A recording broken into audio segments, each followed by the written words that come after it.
ঘটনা শোনো মা ফাতেমার। কি ঘটনা শুরু হয় মন দিয়ে শোনো, লিখছে দেখুন। ওই যুদ্ধ করতে যাবে আলী, হাতে নিল তলোয়ার। যুদ্ধ করতে যাবে আলী, হাতে নিল তলোয়ার। মা ফাতেমা স্বামীর কাছে করলো এমন আবদার। মা ফাতেমা স্বামীর কাছে করলো এমন আবদার। যুদ্ধ থেকে ফেরার পথে আসতো যখন ঘরে, একটি নতুন কাপড় কিনে আনবে আমার তরে।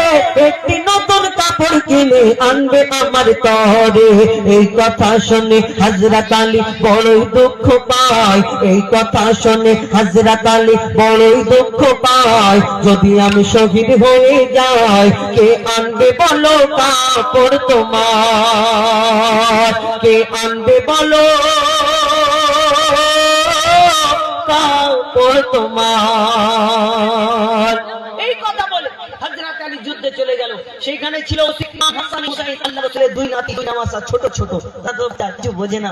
তখন ওই দয়ার নবীর কাছে ছুটে ছুটে তারা চলে গেল, এদিকে হযরত আলী চলে গেল।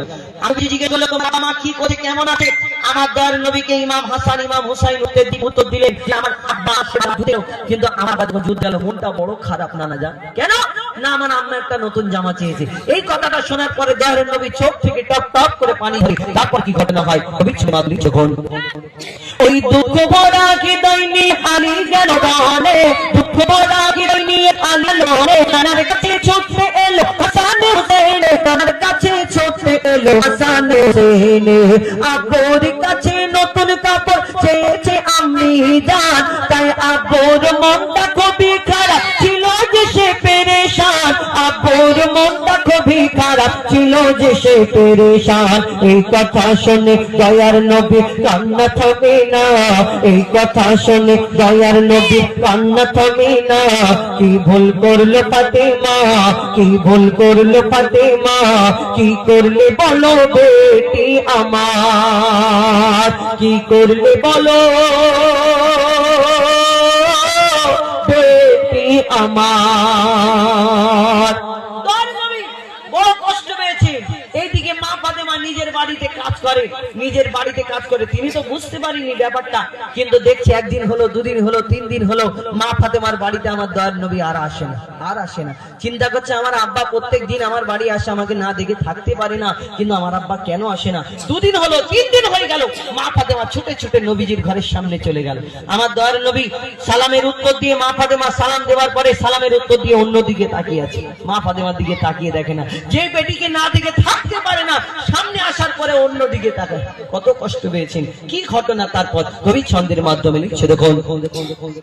ও যার মুখ না দেখে ঘুমাতো না দয়ার নবীজি আমার। ও যার মুখ না দেখে ঘুমাতো না দয়ার নবীজি আমার। রাতের পরে রাত কেটে যায়, মুখ দেখে না ফাতেমার। রাতের পরে রাত কেটে যায়, মুখ দেখে না ফাতেমার। মা ফাতেমা ছুটতে এলো আব্বা জানের কাছে, তবু বেটির মুখ দেখে না, পিছন ফিরে আছে। তবু বেটির মুখ দেখে না, পিছন ফিরে আছে। বলছে নবী ও গো বেটি বাড়ি চলে যাও। বলছে নবী ও গো বেটি বাড়ি চলে যাও, আগে স্বামীর কাছে ক্ষমা চাও। বলছে নবী ও গো বেটি বাড়ি চলে যাও, আগে স্বামীর কাছে ক্ষমা চাও। তবে করবে ক্ষমা আল্লাহ আমার, তবে করবে ক্ষমা আল্লাহ আমার। নবীজি বলছে আগে স্বামীর কাছে ক্ষমা চাও, তারপরে আমার কাছে আসো। এখন কিছু আমাদের সমাজে দেখবেন কিছু প্রধানমন্ত্রী মার্কা মা আছে। প্রধানমন্ত্রী মার্কা মা কেন বললাম, খারাপ ভাববে না। এই প্রধানমন্ত্রী মার্কা মা গুলো কি করে, নতুন মেয়ের বিয়ে হলে শ্বশুর বাড়ি গিয়ে অ্যাডজাস্ট হতে সময় লাগে, তখন মেয়ে ফোন করে বলে মা গো তুমি আমাকে কোন জায়গায় বিয়ে দিলে, এর থেকে আমার গলায় কলসি ঢুকিয়ে ওই বাগানের পুকুরে ডুবিয়ে যদি মেরে ফেলে দিতে তবু আমি আরামে থাকতাম। মরে গেলে আরামে থাকবে, যাও না ভিতরে, শুধু গুড়গুড় গুড়গুড় করে আওয়াজ হবে, সে আওয়াজ কেউ শুনতে পারবে, আরামে থাকবে। তখন মা ওই প্রধানমন্ত্রী মার্কা যারা মা, এমনি যারা ভালো মা তারা ও উপদেশ দেয় যে না মা এই সময় লাগবে, একটু মানিয়ে জুনিয়ে নে, এই কর ওই কর। কিন্তু যারা প্রধানমন্ত্রী মার্কা মা, এরা ফোনেতে কেন করছি, কি হয়েছে তুই আমাকে বল, আমি কি মরে গেছি? শোন, তোর মেজো চাচা ওই মানে ক্ষমতা আছে, তোর ছোট ভাইয়ের এত টাকা, আমরা বড় লোক, পাওয়ারের দিকে সব দিকে আমাদের পাওয়ার বেশি, তুই চিন্তা করছিস কেন? করছি কি হয়েছে তুই একবার বল আমাকে, তারপর আমি দেখে নেবো। হাত নেড়ে নেড়ে বলে দেখে নেবো। দেখে নিবি মানে ভিতরে গিয়ে তো সোজা হয়ে শুয়ে থাকবি।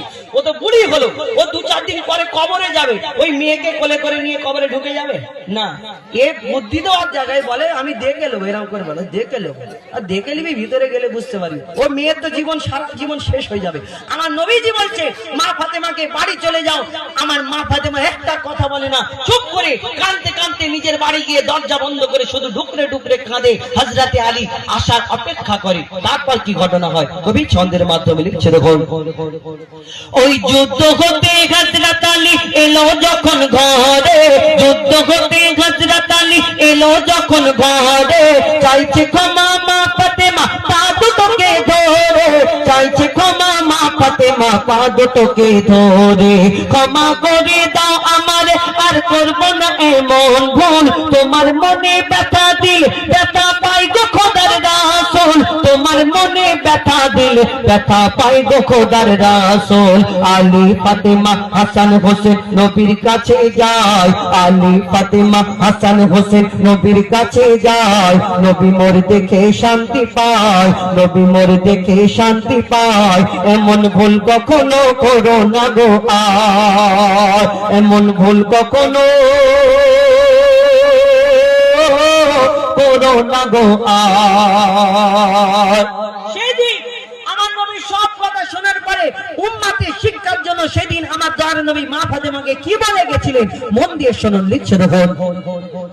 ও তখন বলছে নবী আল আরাবী, শোনো বেটি ফাতেমা, আলী যদি আজ তোমাকে না করি তো ক্ষমা, আলী যদি আজ তোমাকে না করি তো ক্ষমা, আমি তোমার আব্বা তোমাকে ক্ষমা করতাম না, স্বামীকে যে দুঃখ দেবে আমি নবী তাকে চিনব না, স্বামীকে যে দুঃখ দেবে নবী তাকে চিনবে না।